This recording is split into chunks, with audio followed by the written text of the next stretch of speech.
नागपुर में विधायक विजय वडेट्टीवार ने प्रधानमंत्री नरेंद्र मोदी के संघ मुख्यालय दौरे पर सवाल उठाए। उन्होंने कहा कि संघ का 100 वर्षों का इतिहास समाज में विभाजन पैदा करने वाला रहा है। पीएम मोदी ने 12 साल बाद संघ मुख्यालय जा रहे हैं, जिससे यह स्पष्ट होता है कि उनकी सफलता संघ के मार्गदर्शन पर निर्भर है। नक्कीच आहे। पंतप्रधान पहिल्यांदा मला वाटतं की अनेक दिवसांनी, अनेक 12 वर्षांनी आता संघ मुख्यालयात येत आहेत। म्हणजे पंतप्रधानांचा प्रवास अ, अ, काय म्हणतो त्याला, सूर्योदयापासून आता सूर्यास्ताकडे चाललेला हा दिसतोय। याचं कारणही असं समजायला हरकत नाही की आता पुढच्या 75 वर्षानंतर पंतप्रधान मोदींना कदाचित त्यांच्या पुढे कुठे त्यांचा पक्ष आणि संघ ठेवणार या संदर्भात ही चर्चा असू शकेल। पण एक लक्षात घेतलं पाहिजे की पंतप्रधान झाल्यानंतर 12 वर्ष किंवा 11 वर्ष पंतप्रधान कधी संघ मुख्यालयात आले नाही। आत्ता येत आहेत, म्हणजे त्यांच्या मागे, विजयामागे नरेंद्र मोदींचा करिश्मा नसून संघाचा करिश्मा आहे। कदाचित नरेंद्र मोदी साहेबांना पटलं असावं म्हणून यावेळेस ते संघाच्या मुख्यालयात जात असावे।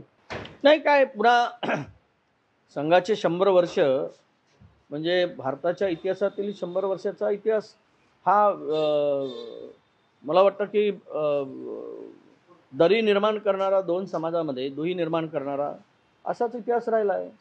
पूर्वी संघ आणि मुस्लिम लीग काही काळ एकत्र आले होते, स्वातंत्र्यापूर्वी, स्वातंत्र्यानंतरही होते। हा काही इतिहास काही नवीन नाही। संघाची भूमिका परिस्थितीनुसार बदललेली आहेच। आता मी संघावर अधिक बोलण्याची मला गरज वाटत नाही, कारण संघाचा अजेंडा जो आहे या देशातील विभाजनाचाच अजेंडा आहे। त्यामुळे विभाजनाच्या अजेंड्यावर मी काय बोलणार।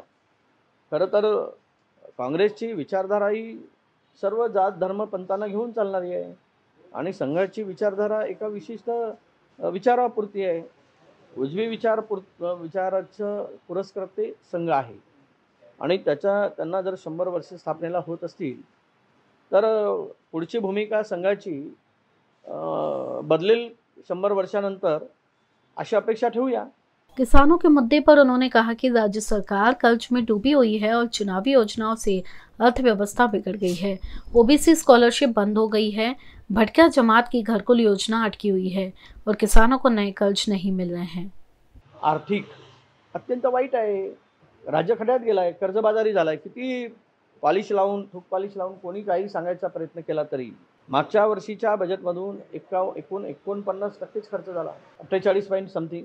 याचा अर्थ असा आहे की राज्य हे आता डबघाईस आलेलं आहे आणि म्हणून ज्या योजना निवडणुकीच्या तोंडावर आणून या राज्याची अर्थव्यवस्था खिळखिळी केली आणि म्हणून आता दिलेल्या आश्वासनाचा विसर या सरकारला झाला आहे। या सरकारची नियतच नाही मुळात द्यायची, ते देऊ शकत नाही।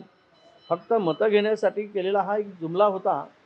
एकदा सरकारनं बोलून टाकावं की आम्ही जुमला केला आणि तो जुमला होता, आमची नियत नाही ना आमची अवकात नाही द्यायची, सांगून टाकावं शेतकऱ्यांना। म्हणजे शेतकरी आज जे कर्ज फेडत नाही आहे, शेतकरी आज संकटात आहे। उद्या बँकेचं लोन त्याला मिळण्याची मुश्किल होऊन गेलेली आहे, अडचण झालेली आहे, कारण ते जुनं कर्ज न फेडल्यामुळे पुढचा क्रॉप लोन मिळणार नाही। मग अशा स्थितीमध्ये शेतकऱ्यांना रोज जर म्हणजे मागच्या आपण 6 महिन्याचा 1 जानेवारीपासून पाहिला आतापर्यंत तर 2750 शेतकऱ्यांनी आत्महत्या केल्या महाराष्ट्रामध्ये। हे भूषणावं वाटत असेल, याचा असुरी आनंद असुरी बहुमत मिळणाऱ्या सरकारला मिळत असेल तर मग ठीक आहे, खुर्ची काही परमनंट नाही आहे। ज्या शेतकऱ्यांना तुम्ही बनवून मतं घेतली तो शेतकरी तुम्हाला नांगरून त्याच्यावर खड्यात घातल्याशिवाय राहणार नाही, हेही लक्षात घेतलं पाहिजे। काय आहे, खूप गोष्टी आहेत की ज्या सगळ्या गुंडाळल्या जात आहेत। स्कॉलरशिप अर्ध्यावर आणली आहे, ओबीसीची स्कॉलरशिप मिळत नाही आहे, ती बंदच करण्याचा घाट चालला गेला आहे। आम्ही 100% स्कॉलरशिपची गोष्ट करतो, 50%मधून त्यातूनही काही 100-200 कोर्सेसला आता वगळल्याची आमच्याकडे माहिती आहे। म्हणजे ओबीसीची मतं घेतली, ओबीसीच्या तरुणांना तोंडाला पानं पुसण्याचं काम झालं। अनेक मध्ये योजनांना कट लावला आहे, पैसेच नाही। तुम्हाला सांगतो की ज्या घरकुल योजना आहेत, आपण भटक्या जमातीसाठी यशवंतराव चव्हाण घरकुल योजना आणली, घरांचे मोठ्या प्रमाणात घरं वाटली, त्यांना छतं खोलून ठेवली, फाउंडेशनपर्यंत काम झालं, पहिला हप्ता मिळाला। मागच्या 6 महिन्यापासून 1 रुपयाही त्या घरकुलवाल्यांना, गरीब माणसाला मिळत नाही। ही स्थिती राज्याची आहे। नळ योजना पूर्ण खाळेपेड्यातील बंद पडल्या आहेत, पैसेच नाहीत. काय म्हणजे राज्याला लाडकी बहीणला दिलं त्याबद्दल आमचा वाद नाही, पण तुम्ही रिसोर्सेस मजबूत करून द्यायला हवं होतं. इतर योजनांना कात्री लावून सर्वसामान्य सामाजिक न्याय असेल, आदिवासी विभाग असेल, बहुजन कल्याण विभाग असेल, या सगळ्या विभागांना आणि सोशल ज्या काही योजना होत्या त्या सगळ्या योजना बंद करून तुम्ही काय साध्य करू इच्छिता? किती लोकांचं आयुष्य उद्ध्वस्त कराल? आता गोपीनाथ मुंडे अपघात विमा योजनेचे 2 वर्षापासून पैसे मिळत नाहीत. नावाला योजना बंद करा ना, तुम्ही देऊ शकत नाही तर. पण उगीच योजना कागदावर ठेवून उपयोग काय? जर तुमची ताकद नाही सरकारची, मग योजनांचा पेटारा उघडून बसायची गरज नाही. आत्ता तरी मला वाटतं की पुढचे वर्ष 2 वर्ष या राज्याची आर्थिक स्थिती सुधारेल अशी स्थिती नाही. भाऊ, उद्या मालेगावमध्ये हिंदू संमेलन होतं. त्या हिंदू संमेलनासाठी साध्वी प्रज्ञा सिंगला न्यायालयानं परवानगी दिलेली आहे आणि उद्या तिला तिथे हिंदू वीर पुरस्कारानं सन्मानित देखील केलं जाणार आहे.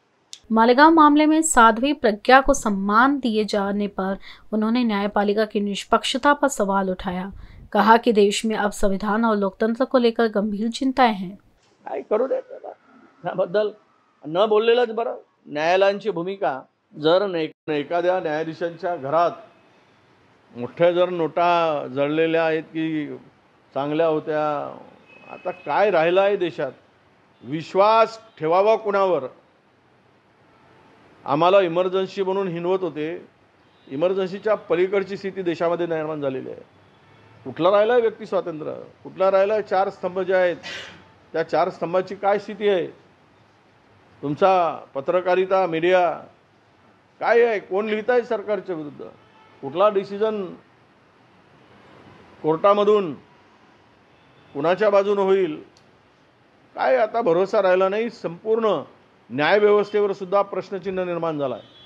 न्यायव्यवस्था सुद्धा आता मला वाटतं की सरकारच्या इशाऱ्यावर चालत आहे अशा प्रकारचा समज सर्वसामान्य जनतेचा होत चालला आहे. हे अत्यंत वाईट आहे, अत्यंत दुर्दैवी आहे. त्यामुळं भविष्यात इलेक्शन कमिशन असेल ती व्यवस्था पूर्णतः म्हणजे बायस झालेली आहे. न्यायव्यवस्थेवर विश्वास उडत चाललेला आहे. उद्या तुमच्या मीडियाचं जे काही चाललेलं आहे त्याच्यातून फार अडचणी निर्माण होत आहेत. आता म्हणजे विरोधक संपवायचा।